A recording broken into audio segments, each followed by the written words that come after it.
Well, yeah, thank you so much for inviting me to speak this morning. It's a really nice moment to be able to think about how these two, I guess, big passions of mine collide.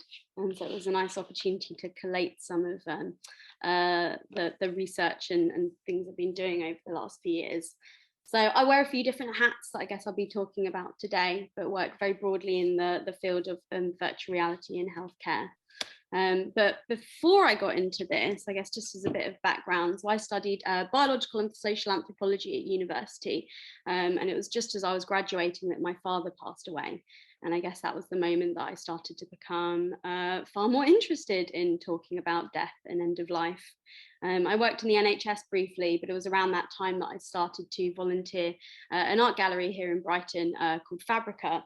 And I was volunteering as part of this exhibition called The Blue Route by a Finnish artist called Karina Kaikkonen. And I never really engaged in the arts much before that and just didn't really think it was something for me. But actually being able to be a part of this exhibition and really understand what the artist was talking about, which was in fact grief, and using this sort of metaphor of shirts and thinking about the people that had lived in them beforehand and how they all come together into this beautiful way. And so it was really standing in the gallery and talking to all the participants that came through that really got me interested in the arts as a way of talking about things that we struggle to talk about day to day. A few years later, I ended up working in film, and it was around that time that I had what was later described as a psychotic episode and became quite mentally unwell for a little bit. And it was really through the process of sitting in a clinician's office and being offered all of these drugs and all this support, but I really felt like I wasn't being listened to and that I wasn't getting what I wanted, but felt very much like this sort of data point going through the healthcare system, that I became really interested in the role of the arts in being able to tell our stories as well. But I think what I realized is that, you know, I wasn't the only other person that had gone through this before and became interested in ways of being able to tell other people's stories. And so I moved to Australia, and it was when I was out there, I was working on an event and I saw a speaker talking about the role of virtual reality and how it can be this tool to elicit empathy and understanding, but also how it can really be a transformative tool in understanding healthcare as well, which really sort of fascinated me because I really wanted to explore embodied experience in different ways as well. And so I became really interested in, like, what is this tool? And I thought it was just for boys that play games, and it was just something that I didn't really want to engage in at all, and started to explore it more and more. And I think it's changed a lot over the last few years, but if any of you haven't tried it before, then the idea of virtual reality is that you have this headset that you put onto your head, and you have all these different controllers, and you can sort of enter these worlds and really experience it in a completely different way. And so you can have things that are called mobile VR headsets, where you are able to put a mobile phone into a headset, and then you can just sort of look around and you're almost in like a beach ball and you can't really interact. But then there are these more high-end systems where you can physically walk through the space, you can use different controllers, and increasingly there's things like biofeedback integrated VR headsets as well. So you can physically see your body and physiological signals within the experience. And I'll talk about that more in a little bit as well.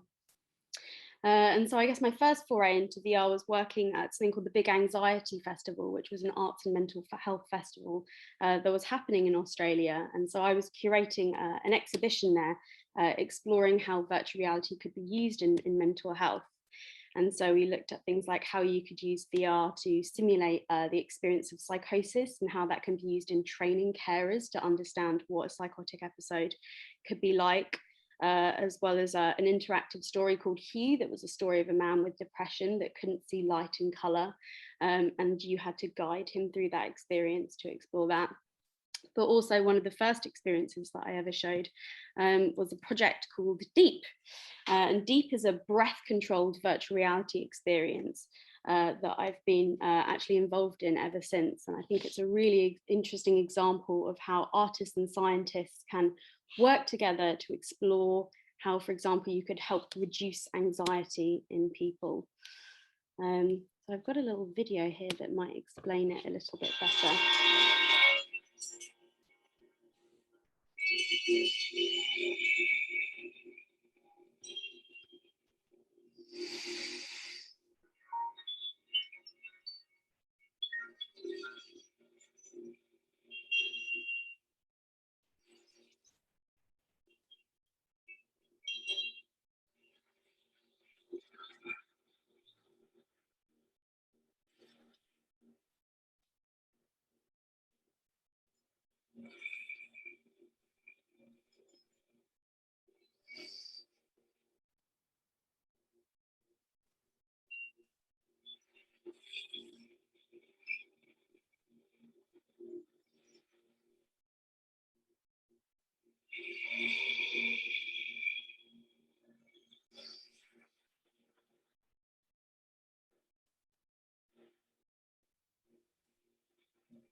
So with this game, then we've been working with the Games for Emotional and Mental Health Lab over in the Netherlands for the last few years to create this as an experience that can help manage anxiety.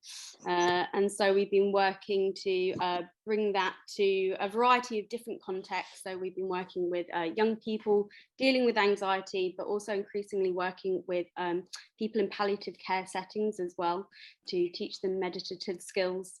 And I'll also explain a little bit more about how VR can be used in pain management as well for people dealing with pain at any point. But we've also been bringing it to staff wellbeing settings, especially in the NHS during COVID.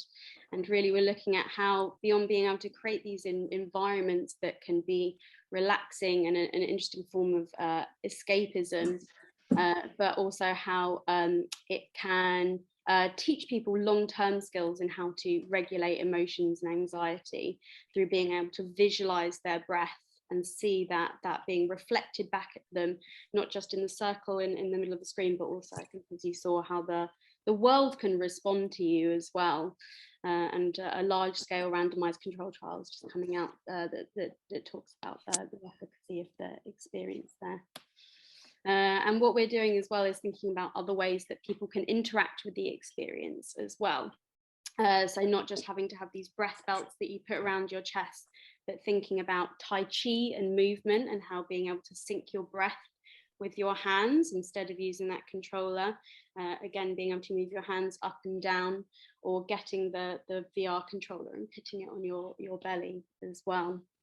I kind of skipped past it, but I thought it would also be helpful to give a little bit of a description of the myriad of ways that VR is currently being used in healthcare.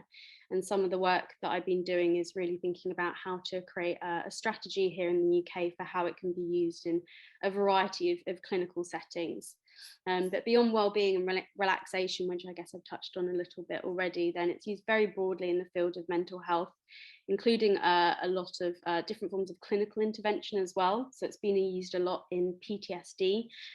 For example, there's a researcher called Skip Rizzo that has been doing work with ward veterans over in the US and creating almost these exposure therapy environments to help them deal with and explore their challenges there. At the moment, we're also developing a version of Deep for children with PTSD as well, and creating Spooky Deep, where we're creating these environments that could be considered quite frightening, and helping them develop tools to be able to recognize how they respond to that, and creating new strategy tools for that as well.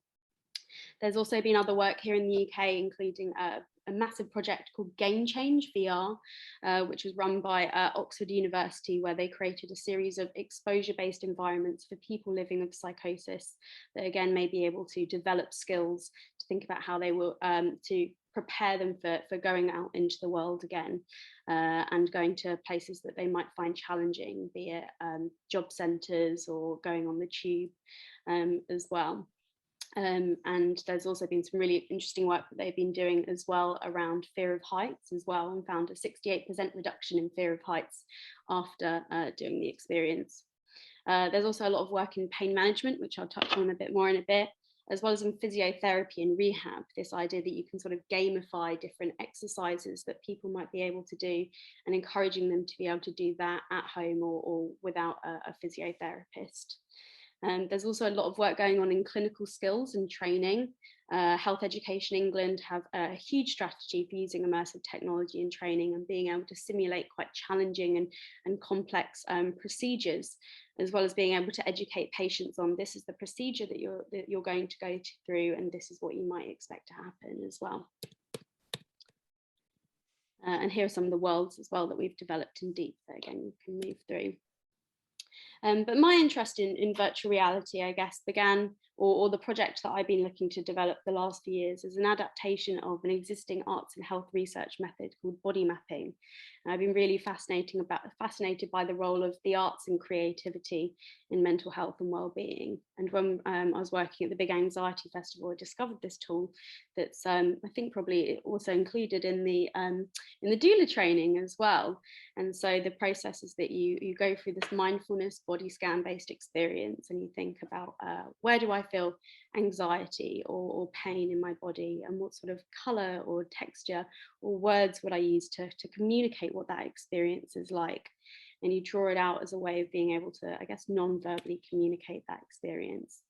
And so again, I've been looking at how we could translate this into a virtual reality experience, and how that could extend or enhance that capability. So being able to use a variety of 3D drawing tools where you can draw inside the body, on the skin, or even outside the body as well. And being able to have different animated tools, like could you draw with smoke or fire or electricity, and being able to be in a space that or an environment that is calming and relaxing, how that may change how you reflect on that experience as well. And I've been really interested in this, especially in the application of pain as well. Apparently, on average, you have about 10 seconds to convey your condition to a GP before you're likely to be interrupted. So how do you actually describe what is going on for you? And that often we are relying on standardized ways of being able to measure the kind of level of pain that people are in. And of course, just saying on a scale of 1 to 10 how much pain you're in, it just doesn't quite cover it. And so I've been looking at how this could be useful in communicating the experience of pain, and looking at that, how you can show rather than tell how you're feeling. But also through digitizing this experience, how we could perhaps learn new things about the different ways that people experience pain as well. And so what we're doing is we're bringing it into health context, thinking about how it could be used for patients to communicate with a variety of stakeholders in terms of how they're feeling, but also developing new forms of research as well. So either looking at how someone might, or we've been working with an AI specialist to think about how it could be used in diagnostics, and how an illustration might be representative of different forms of experience. But also I think the thing that I'm most passionate about exploring is how do we make sense of our bodies in different ways? And for example, would people vary around the world in how they visualize, for example, pain or anxiety or grief? Would a woman in Vanuatu draw it the same as a man living in Alaska? And so what we're looking at is kind of being able to create a collection of these illustrations and start to see different changes in colours and textures that people use. And we're also working with the sound designer as well, so that you're not just painting with different colours and textures, but also being able to paint with sound as well, and being able to sonify that experience. And finally, we're looking at this as a tool for public engagement as well, and what happens when you get together all of these illustrations and can create this almost terracotta army of lived experience, and what happens when you see people making these invisible experiences visible. And I think what I enjoy so much about body mapping is that it really starts conversations with people in different ways about how they feel certain emotions, and the fact that people are drawing both physical pain and emotional pain together, and exploring that link between brain and body, which I think is something that I've really enjoyed exploring through the doula training process as well. So just to touch a little bit on how VR is also used in pain management as well. So some of the first work that was developed was in 2003 by a researcher called Hunter Hoffman, and he developed a VR experience for patients with severe pain, burns pains, well, suffering from severe burns, and during certain treatments, it's incredibly painful to treat these. And so he created something called Snow World, where he created this snowy world where people would be immersed in that whilst having these procedures done. And they found a reduction of as much as 44% in reported experiences of pain. And that this is done by really diverting people's attention away from their pain. And subsequent research, even building on this research, on the right, that explores the difference between playing something like a Nintendo on a 2D screen compared to VR. The more immersive an experience it is, the more that you are interacting with it through moving through and different forms of interaction, the higher reduction of pain as well. And I think with the reliance on opioids and medication, I think we all have an understanding that pain is more than just a physical experience, but looking at how this could be used to unpick some of the emotional challenges of pain as well. And it's already starting to being used in hospices around the UK as well. Dr. Sheila Poppet runs Prospect House Hospice up in Swindon, and she's actually been working with David Attenborough the last few years to create an experience called the Forest of Serenity, where she created this mindfulness-based experience to both distract patients and reduce their pain, but also thinking about ways to be able to teach mindfulness skills as well, especially when lots of people are inevitably feeling very anxious and stressed during their time at the hospice. And increasingly looking at other sort of breath-based VR experiences, and we've been bringing together experiences not just deep, but other things that people have been creating, including an experience called Breathe by an artist called Deepa Mankler as well, and finding ways to bring it to patients. And during COVID as well, then we've been doing a fundraiser to bring headsets to the hospice, and now she's starting to send them to patients at home to manage their pain. There's a talk which I can share a link to, and she really talks about those patient stories and how important they are, and the people that this experience has really helped. And they had such a positive experience that David Attenborough has actually offered to do another experience with them as well, which I think they're hoping to do in the future. But it was so exciting through even running this event with her a while back that there were lots of other hospices that reached out and said, hey, I didn't know that virtual reality could be used in this way. And what sort of experiences do you recommend that we use? And how do we go about that? So it's been really exciting to see that through spreading the word that more people are adopting this.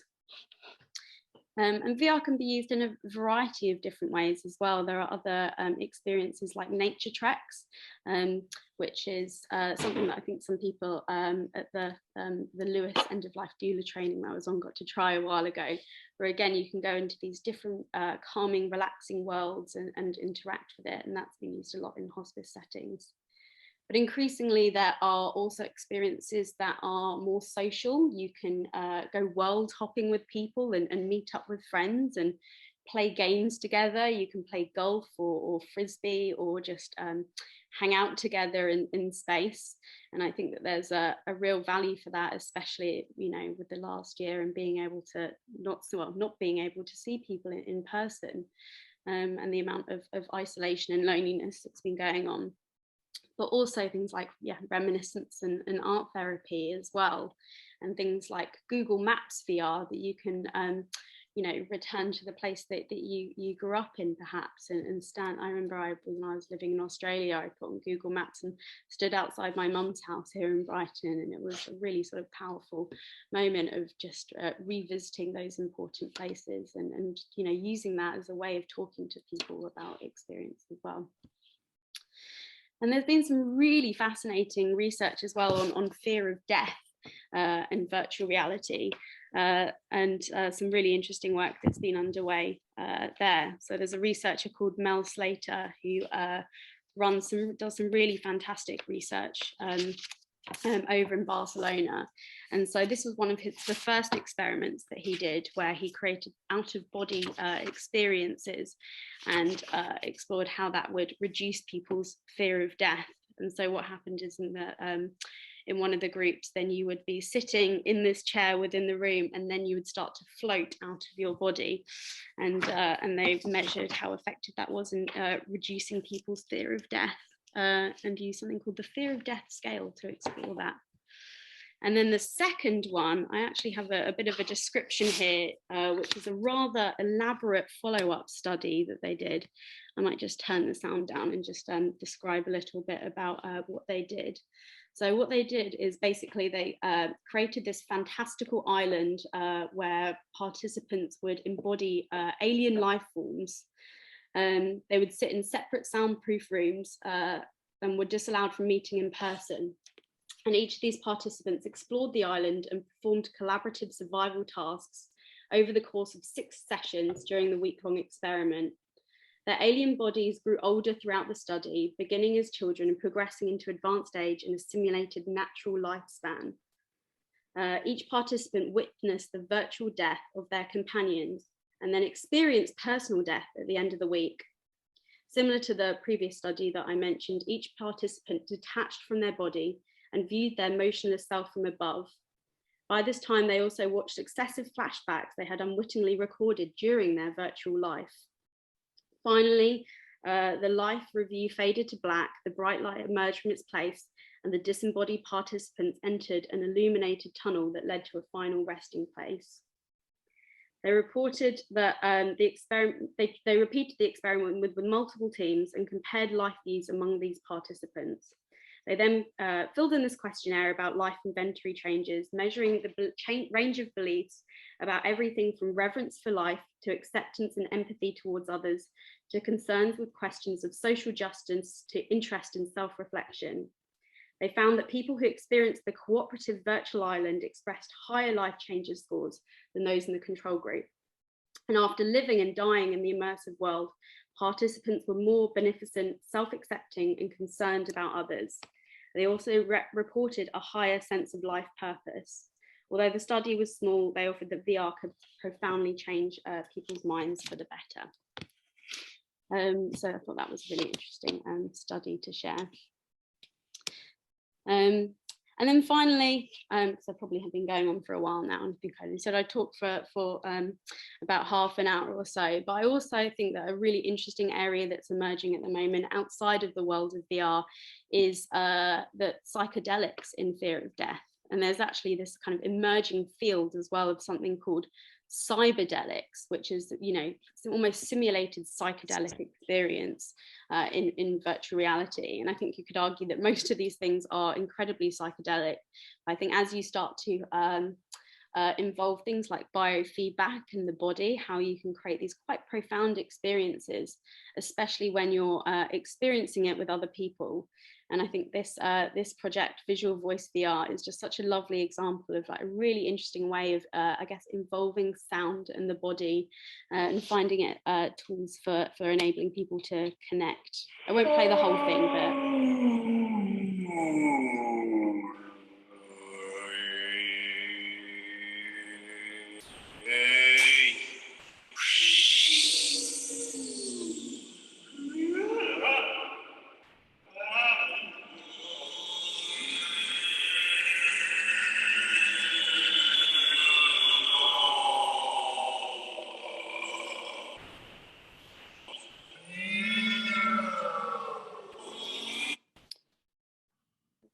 somewhere around here, there's a nice sort of... And they're getting paired up 2 at a time at a showcase. And there were a bunch of people in line, and they're getting paired up 2 at a time. And there's a woman maybe in her 70s and a little boy, and they got paired up together. And the little boy was like, "Oh yeah, I'm ready for VR." He thought it was gonna be a video game. The woman was a little bit apprehensive. She had never tried VR, and she couldn't see what was happening in line. She just saw a line. She's like, "I better get in that line." And they got in there together, and it was beautiful. Their difference in age and demographic just dissolved, and they were both reduced to kind of just simple people having fun.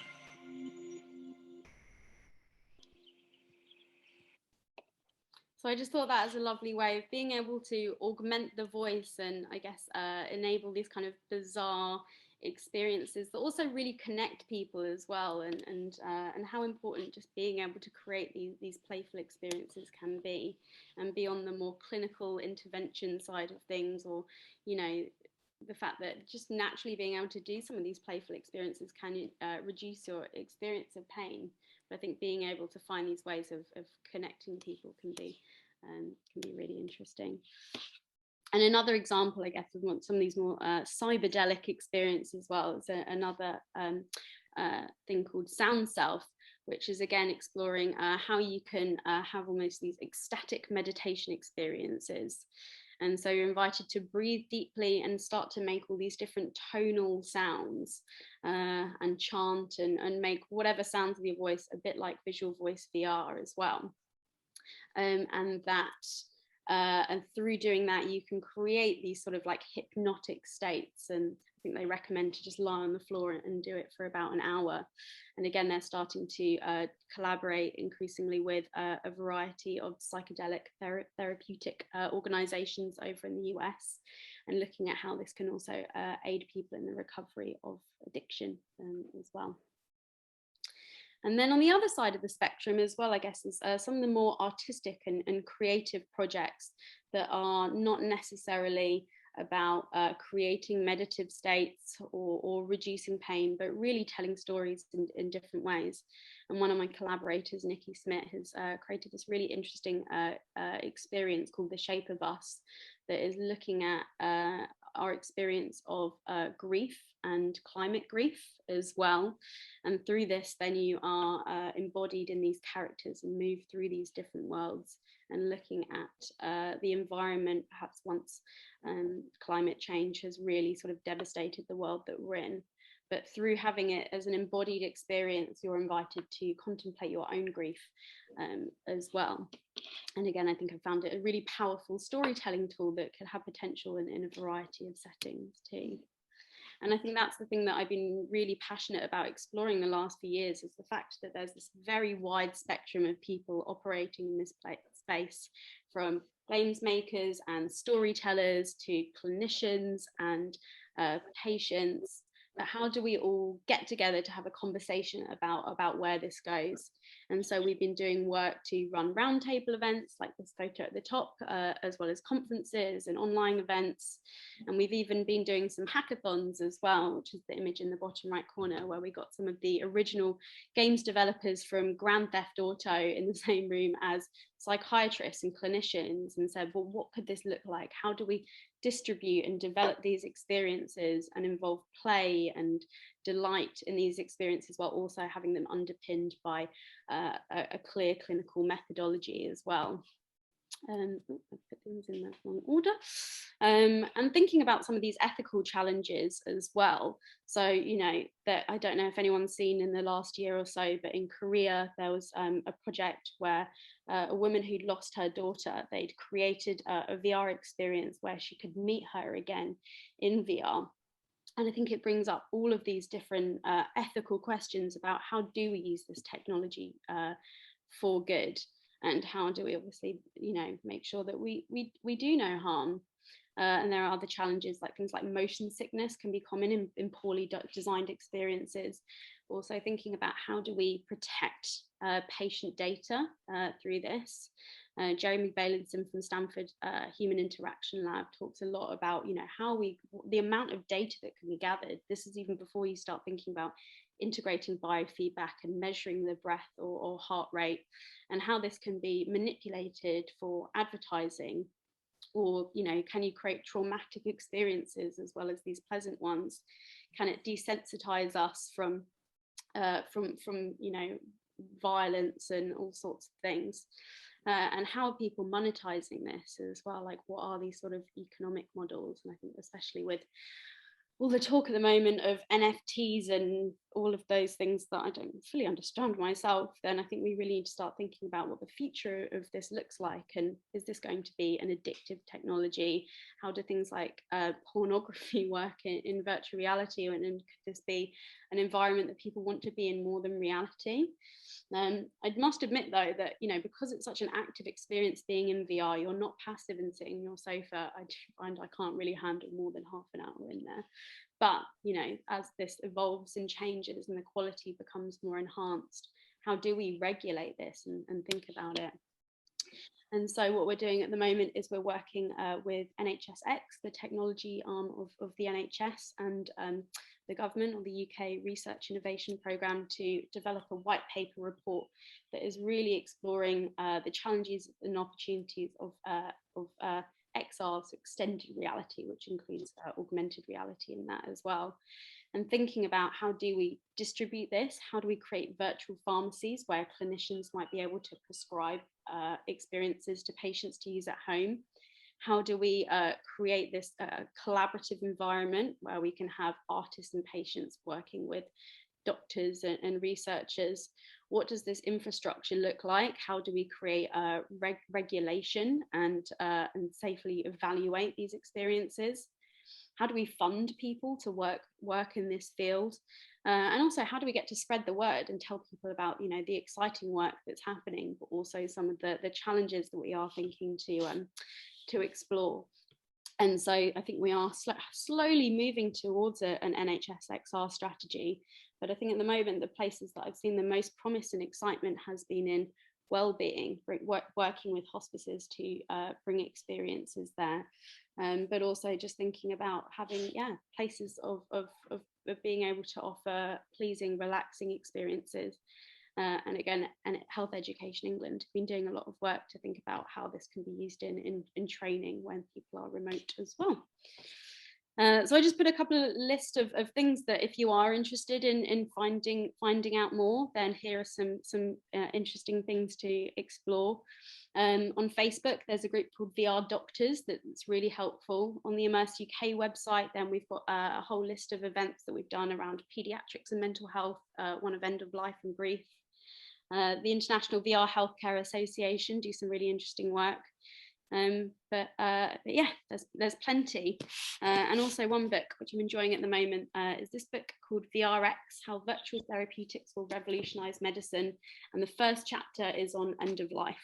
So it's clearly something that lots of people are very passionate about. And again, future presence, how virtual reality is changing human connection, intimacy, and the limits of ordinary life, I think is also really interesting. And again, how they talk about some of the more creative or psychedelic experiences and where people see that going as well. So thank you. I hope that was interesting and made sense. I'm always really happy to talk about these things with anybody. So feel free to reach out if you have any questions, and I'd love to hear if anyone has some now as well.